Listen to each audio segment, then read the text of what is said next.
We're at Game Camp Sweden, the Microsoft-powered student project thingy, with one of the mentors here, Jens Nilsson from Frictional Games. First of all, set the stage. What's your role in this whole thing, and what do you hope to get out of it, and what do you hope to give out of this event? Right. Well, my role is simply being a mentor. I got asked to come and have a group of students and hopefully guide them a little bit. So that's my mission here, and at the moment it suits. I have a bit of time, so I can do this. Yeah, I'm not actively working as much with the game development as I used to, so I had some time to reflect. Because it sounded like I've just gotten the brief descriptions of the projects, but like if you look at the developers up there, most of the projects sort of seem to fit with you as a mentor, as opposed to perhaps some of that, because it's deep on narrative and exploration and puzzles, things that sort of have become frictional hallmarks. Absolutely, absolutely. I think I was surprised that there was so much sort of like the atmosphere type of games and story-driven games, and also I think that for Frictional Games, we started out as a student company, so way back in 2006. So I think we have sort of the experience that when you have an idea, you have a short period of time, but you got a great opportunity to actually do a project you want, and then sort of get the basics done. And then, of course, you have the big, huge step to take it to the next level. But at least you get that start where you can concentrate on a game that most people won't get unless you study. So I guess the opposite is true for your project that you're working on at Frictional right now, is that it's probably your biggest and longest and most extended project ever, Soma. And I know that it's very secretive, but you can tell us a little bit when you started on this and how it came to be, and what the vision for it was in any vague terms you may have.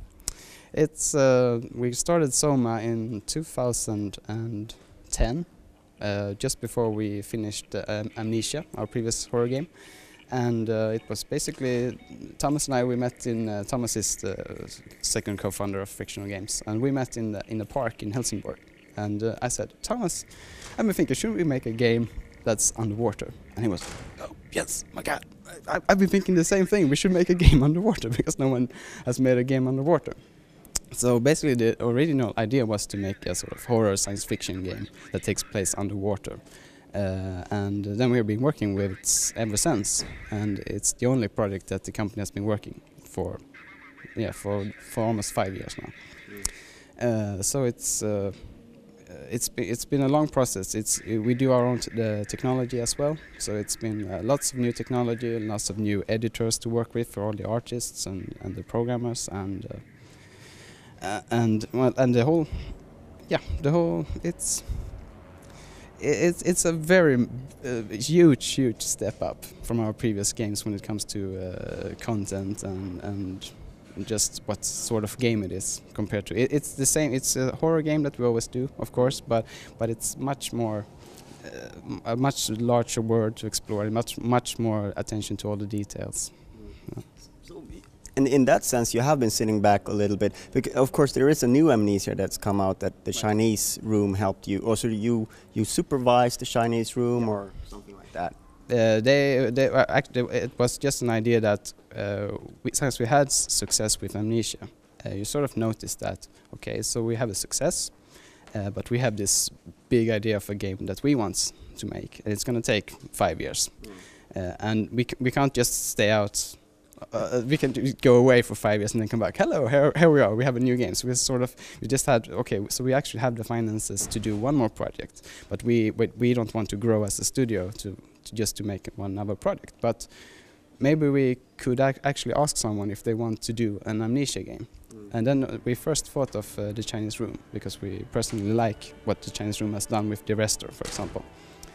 So we asked if they wanted to do their take on the Amnesia universe, and they wanted. So then they did all the development, and they did the game, and we sort of supervised and gave feedback. and sort of did the last bit of bug hunting and finishing things up at the end for release. So what I'm trying to get to is like you've sort of been out of the horror space a little bit, and things have been happening because Amnesia was sort of like a signal to the industry that this is something that's not only viable again, or sort of the horror genre.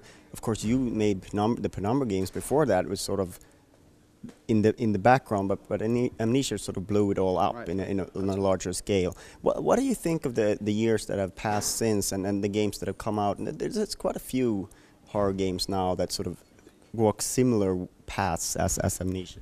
Right.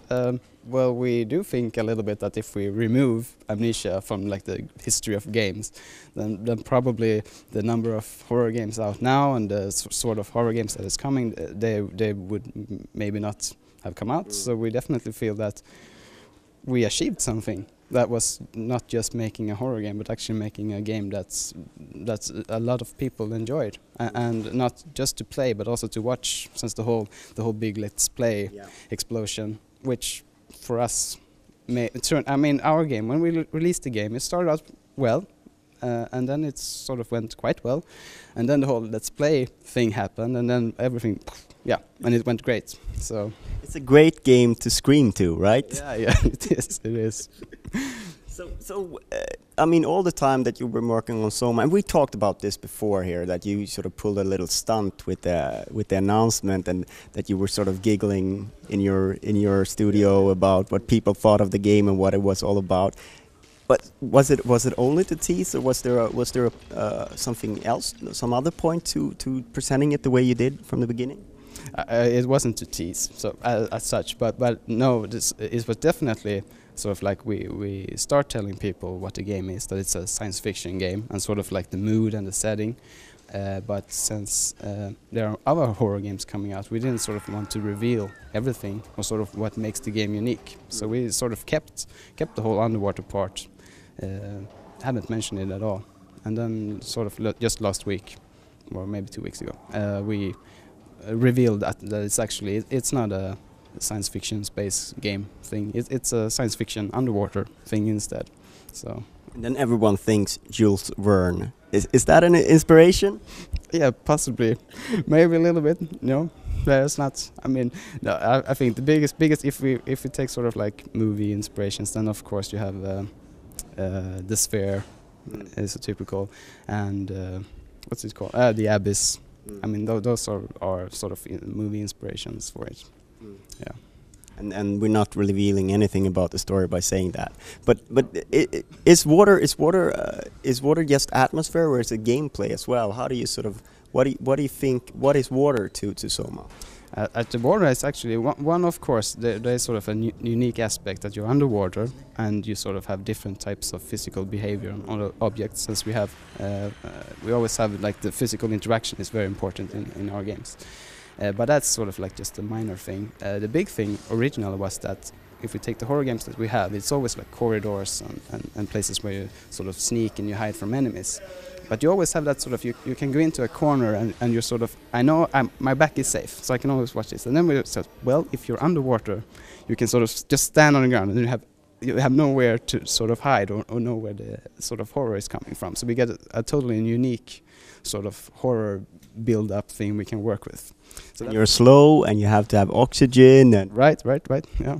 So there are lots of things that makes it different from what we want something new to work with. So yeah, so lots of new possibilities. So I remember that for me, Frictional is like it's on the forefront of technology, like trying to experiment with things.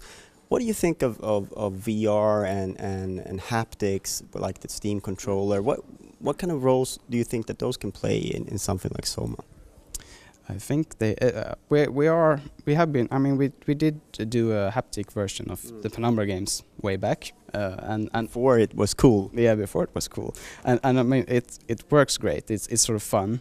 But it has that gimmick sort of thing, and I think the problem is still that it's sort of like a gimmick. It's hard to. We are small companies, so for us it's hard to say that we're going to prioritize. We're going to do VR. We're going to do haptics because we already have enough things to do. So we are not that engaged in the whole thing. But from what I have seen and from what I have tested, it's obvious that the VR thing works very well with the horror games. So yeah, so if we have the time, then we are probably gonna investigate. No one can hear you scream in your helmet. Exactly. But there's still some ways to go with Soma. It's 2015 is the official, and it's PC and PS4 now as well. Yep. Yes, correct. So are you looking at other platforms, or is that where you're happy? It's well, PC is Mac and Linux as well. And we are sort of talking to the other ones. The other ones, and we'll see. It's a bit that we haven't done consoles before. So we are doing the PlayStation 4 at the moment, and we just started out.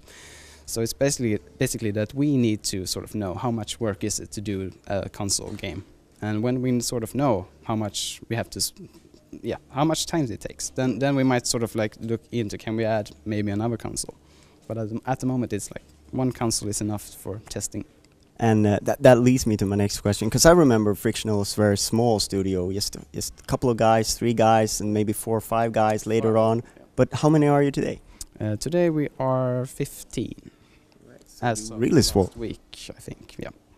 So we have been growing. We were five people at the company when we did Amnesia, but then we always had outsource people. Like the music is a composer that is not working full time for us, and we have continued. So we have sort of expanded. We work with sort of bigger outsourcing companies for art content, for example.